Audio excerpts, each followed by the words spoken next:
Born on September 22, 1791, in Newington Butts, London, Michael Faraday came from humble beginnings and had limited formal education.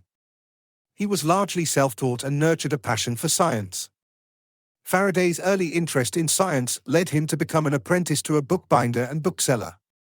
During this time, he read extensively and attended scientific lectures, including those by Humphry Davy, who became his mentor. Faraday's most significant discovery was electromagnetic induction. In 1831, he demonstrated that a changing magnetic field induces an electric current in a nearby conductor, laying the foundation for electric generators and transformers.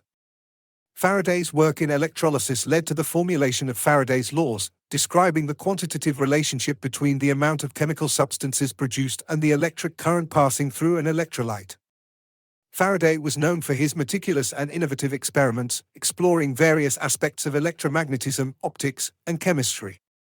Faraday introduced the concept of lines of force to represent electric and magnetic fields, providing a visual representation of complex electromagnetic phenomena.